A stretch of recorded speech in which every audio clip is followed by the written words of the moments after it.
Okay, I just want to do a quick overview on 3DMAPS, and I had the opportunity to go to El Paso, Texas, to a clinic called Health Masters. A buddy of mine from PT school owns 3 clinics there. He had gone to 3DMAPS, really liked it, but was having trouble selling it to his other professionals, and he doesn't have the same gift background, so he invited me to go out there and teach it to him, and it gave me an opportunity to think about, well, what are we actually trying to do with 3DMAPS? Now, obviously, it's a screening tool, and I can tell you, because I had the opportunity to be in the room with a group of people that Gary brought together. Bob was there, Dave Van Andel was there. So we got a chance to kind of go through this and spend almost a year not only combining what we learned at the meeting and what we talked about, what we videotaped, and then subsequent to that, we had multiple conversations online and watched multiple videos.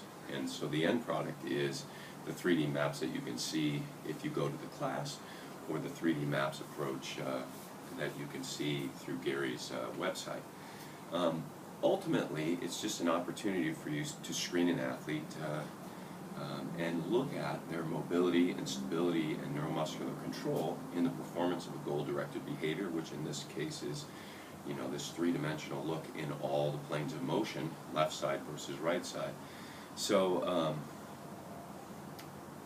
what I thought was suboptimal in it is that not only the approach in terms of just going to success first and then go to the test that you have trouble with, but also that I felt like really if you looked at these tests, if you want to be real specific, you could break them down into 3 different tests really.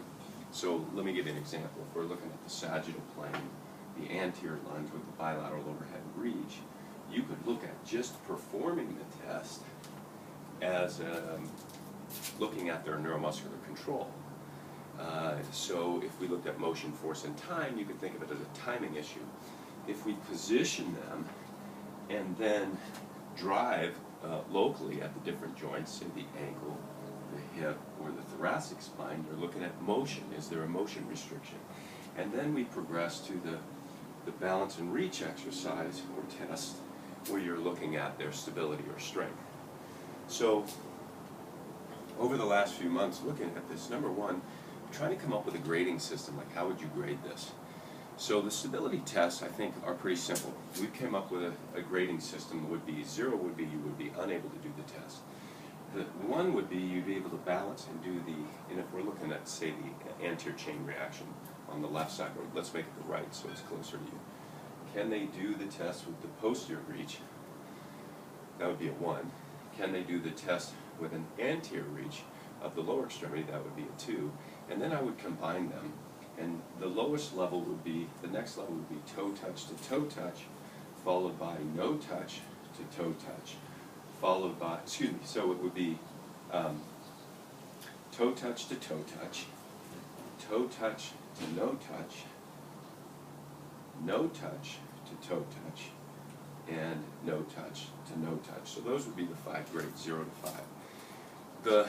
The mobility grades we could look at as, say it was, pain would always come into it, so 0 would be unable, secondary to pain. 1 would be significant limitation, like it's ankylosed, or a significant capsular restriction. 2 would be a moderate restriction, and 3 would be normal. And then we could grade, the movement pattern itself, similar to what we did when we looked at, when we came up with the STEM process, or our algorithm for a task assessment, where we said it would be, so the first grade would be suboptimal and symptomatic, then it would be optimal but symptomatic, and then it could be suboptimal and non-symptomatic, or optimal and non-symptomatic. So those are just ideas. Those are iterations for grading. So then let's talk about the progression. If we do the test and we see that it looks like, let's say that it looks like on one side the hip is limited in terms of the other side, then I want to go local. So first I'd make sure that they understood the test. We let them practice a little bit. then we actually perform the movement. And let's say it looked like there was a restriction. I'm not sure if it's the ankle or the hip or the thoracic spine. So then what I do is position them. So I have them come out into this position. I tell them, sneak your left foot out just until you feel like your right heel wants to come up, or you're feeling tension in the calf muscle. And then from that position, we're going to drive at the knee to look at the ankle in the sagittal plane. We're going to drive at the pelvis. And then we're going to hold that position, fingertips behind the mastoid process, drive the elbows up to look at the thoracic spine. So we're locally looking at, well, where is it restricted? Let's say the restriction is at the hip. That's what I decided. By the way, the grading system for mobility, also, there's another way of looking at it. You could say that when I look at it locally, I could have 0, can't do the test. 1, all 3 rocks are limited, ankle, hip, and thoracic spine. 2, 2 of the 3 are limited. 3, 1 of the 3 are limited. And 4, they're all good. Now, if I find that 2 of them are limited, then I can use that other grading scale that I mentioned before in terms of how limited is it. So that's another way of looking at it. So now, the treatment approach is to, and the other videos will work through this for you, but the basic treatment approach is isolate at, go right at the stretch. If there's no pain, and it's just, I came up with my assessment that the hip was limited, I would go right at the hip in the sagittal plane, and then I can make this progression I would have 3 choices in the sagittal plane. Actually, I'd have 6, but if I wanted to go right at it, I'd go with the 3. 1 in the sagittal plane, that's the most. If I was driving my pelvis to get at it, I could go in the frontal plane, you know, to the left or to the right, and I could go the transverse plane to the left and the right. So while I hold the stretch, I could glide in one of the other 3 planes. Then I could add my arm drivers, and my arm drivers could go from most stress, or from least stress to the tissue to most stress. Sagittal plane, that's more, and this would be less. You know, I could still get the stretch, but do posterior or at ground reach in the sagittal plane.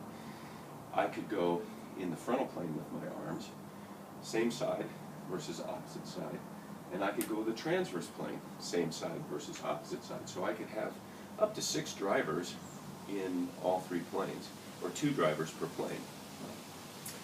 So isolate at, then I integrate away.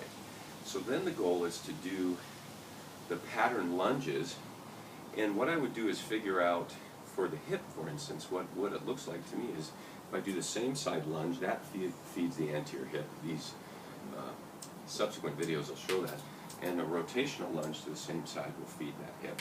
So then I would be doing one or both of these lunging patterns, and again, to make it, I could progress them from least stressful to most stressful, depending on the following. I could go the beginning of the range, the middle of the range, the end of the range.